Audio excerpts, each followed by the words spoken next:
Yeah, that's nice. What's up guys, it's REV J again. We're back out in the garage with the Hatred Copter C10 next to me here. Always glad to be out working on some projects. If you watched my 420 special on 5 lazy-ass auto projects, you'll remember one of those auto projects was doing a catch can. If you didn't watch it, well, there's a link to it up over here somewhere, so click that now and then come back to me. This here is an oil catch can. Now if you recall, what I mentioned is that on late model, tight tolerance motors, really any motor that has oil blow-by issues, especially forced induction engines, you can get oil buildup on the intake manifold. If it's boosted in your charge pipes, that's no good. It can foul out sensors, you have oil consumption issues, just no fun at all. Adding an oil catch can to that system though can keep a lot of those oil vapors out, keep your intake manifold and your charge pipes cleaner. It's inexpensive and a fairly easy mod to do. Speaking of mods, if you didn't watch my video on the carbon fiber exhaust exits, do that now, because I've got to plug my projects while I'm here. Anyway, we're talking about oil catch cans today. The Hatred Copter's LQ4 is next to me. I've already got the engine cover off, and in my hand, I've got a pretty basic oil catch can. This is a Circuit Sports, pretty much an eBay special, and a friend of mine gave it to me out of his parts bin for free.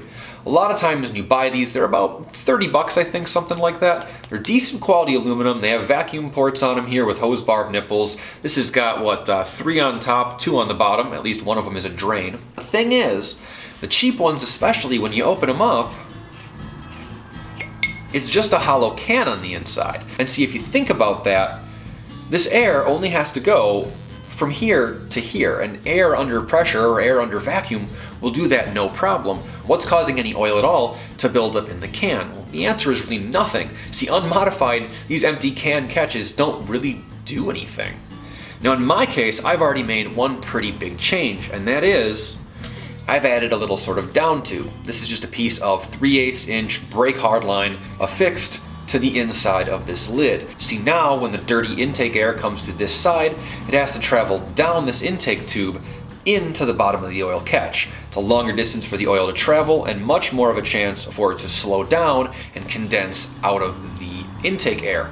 Now, you'll also notice that if you buy the really nice brand name oil catch cans, they might have this in them. Some of them even have like a baffle system or a filter media in the bottom. Now I want to be as good as them, but I don't want to actually pay for them. So the answer is something like this. A lot of guys reach for steel wool. That's not a good idea. They're short fibers, they can break off, get into your intake path. This, however, is a stainless steel pot scrubber. It's a much thicker material, it's stainless, so it'll resist corrosion and breaking apart, and it's pretty much one long shaving-like strand. It happens to fit perfectly in the bottom of a catch can like this. Now when the intake air comes through this tube into the bottom of the can, it has to pass through this filter media. That large surface area will really help that oil condense out of the charged air, settling in the bottom of the can, letting clean air come out the exhaust side of the can into the suction side of the intake manifold. Over the long term, this should mean that you won't have much oil buildup on your intake manifold anymore. So like I said, I've already added that down tube to mine. I'm gonna put the filter media here in the bottom. I can fix the lid back on, it's just threaded and screws right in. Then we can talk about mounting this thing under the hood. Alright guys, so we came into a close zoom in here, and you can see I've got the engine cover off. This area here is where the passenger side hose attaches. I'll get my head in here real quick. And that is right there. That is your hose that goes to the back of the throttle body over here to the passenger side valve cover. Because that's where we want to come off of, right here seems to be a pretty good spot to put that catch can. Got it over here, and so I'm thinking right about there. If you can't tell, this is my intake tube. I've got this open bolt on the side of the head over here you probably can't see. I'm going to go ahead and bend up a bracket that puts the oil catch right about there. That way it should clear where the intake cover is going to go. Let me keep everything the same way, not modify any of that, and put it close enough here for easy hose runs. Let's go see if I can make a bracket up real quick. Alright guys, I did this real fast, I don't think it was worth showing. I just grabbed a piece of strip steel, drilled a hole in the end of it for the bolt, and bent it in a vise with the pliers there, making a pretty simple L bracket. That's going to go sit on the hole. This side, I think we're going to use some hose clamps to hold to the side of the can to make it pretty easily removable. That will all tuck right in here. So I've got a couple of hose clamps on the catch can here and our bracket. I'm basically just going to go ahead and slide the bracket up in place here. holding it about level and securing it with these 2 hose clamps. This is going to make it fairly easy to remove with some simple hand tools. And it also prevents me from permanently affixing the bracket to the catch can if later on I want to go ahead and move it somewhere else or change its usage. Funny enough, if you go ahead and look at most of the readily available catch cans, they don't have like fancy billet bracket or anything. It's pretty much just usually a hose clamp style like this. And if I really want to do it right, I'm going to get these even with each other, because I hate that. I hate uneven hose clamps going all different directions. I get it on my intake sometimes, and it drives me absolutely freaking nuts when I do. So that's tightened down on there pretty good. Those are pretty level. Don't need to tighten the crap out of it, just enough so it's not going to move. Go ahead and hand tighten that, and you can see here where the can is kind of lining up. Let's get that in here. Come on, there we go. Alright guys, I moved the camera back over here. You can see we've got our ports lined up the direction we want them to go. We're on the bracket just kind of sitting over here. I'm going to go ahead and grab the line off the passenger side here. I've already disconnected it from the vacuum nipple on the back of the throttle body here. This is just some shitty blue vacuum hose. Probably could replace this with something better if I wanted to. It's been fine so far and hasn't collapsed, so I'm not going to change it yet, but it may be a good idea in the long term to go with something a little bit better. I'm just going to route it up and under over here. And now I have a couple choices. I can go straight to the nipple on this side, or if I really want to, I can actually wait and put my engine cover back on and use the opening in the oil hole here and just go straight over instead of having to snake it over and around. I think I'm going to try it both ways. For now, we'll just kind of set it on the fitting here for routing purposes and see how it looks. That's not too bad. I think if that tucks under the engine cover, that'll be just fine. Move out of the way here and grab my other piece of hose. This is actually some much nicer hose and will be better to use in the long run. This is some nice Weatherhead reinforced 3/8 inch hose. This is actually just a cut off piece the guys at the local store tossed over to me. See what I'm going to do for this side. I need to make the run from this nipple here, which you can see just behind the intake if the shadow isn't in the way too much, and I need to come up over here. And to do that, I'm going to route it under this sensor and up over there. That way the engine cover can set down smoothly on top and not be interfering with anything. For now, let's just do a test run before I cut this or anything. See how it works up. Now, I'm not putting clamps in any of this yet. I'm just getting it set up to see where it's going to run and how it's going to look before I go ahead and clamp anything down. Sometimes I'll even go ahead and lubricate the inside of these hoses if I'm having trouble getting them on the nipples. That wasn't too bad. And saying hoses and nipples repeatedly is kind of fun.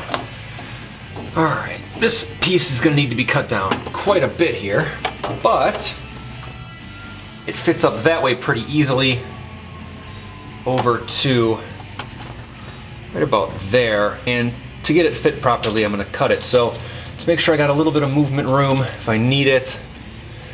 Over behind there, that should do it. Sneep, sneep. Ooh, this is some thick reinforced shit, and I'm also using completely the wrong tool for it. Sheet metal shears are not the correct tool. Actually, that made a pretty good cut. Sheet metal shears are by no means the right tool for that, but it's what I grabbed. So let's tuck this one under. Watch out for the sensors here. Actually, it's a good time to mention, be kind of careful around these. On LS motors with drive-by-wire, there's a purple and a yellow wire, and if those pull out of there at all, or break apart, you'll throw DBW codes, drive-by-wire throttle error codes, which is no fun. So let's get this one back in here and over this last hose nipple. Side note, I really hate plastic hose nipples because I feel like I'm going to break them all the time. That's why I said occasionally lubricating them isn't a bad idea. Alright, that one's tucked in pretty good. Got plenty of room over here.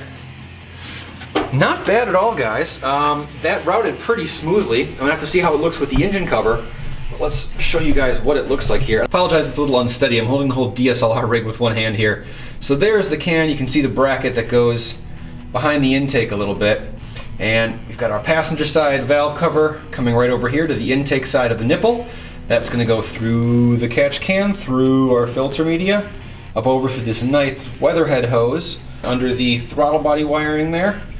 And then you can see it tucks to that nipple in the back of the throttle body. So I think it looks pretty good, guys. I'm gonna go ahead and throw the engine cover back on and get this all hose clamped up and decide if we have a success.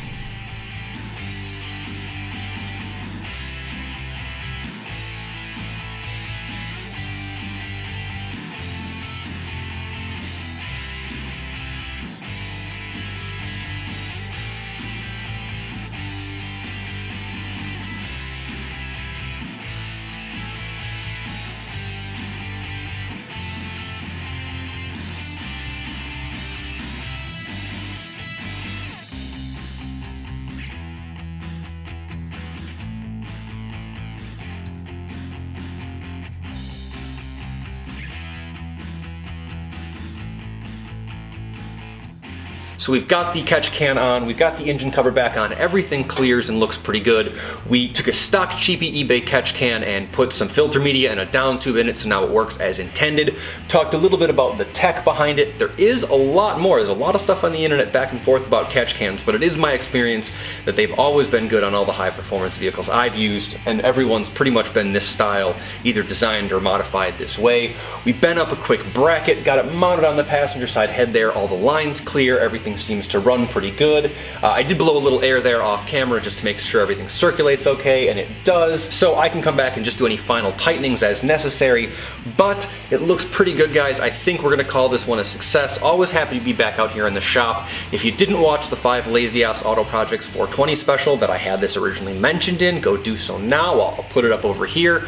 Definitely check out the Hatredcopter C10 playlist, again, up here, including on that the other 2 videos from the previous week, which were part 1 and part 2 of making the carbon exhaust exits. Every time I walk out in the garage and see those, I think they turned out really good, so definitely check out that video. Of course, up here somewhere.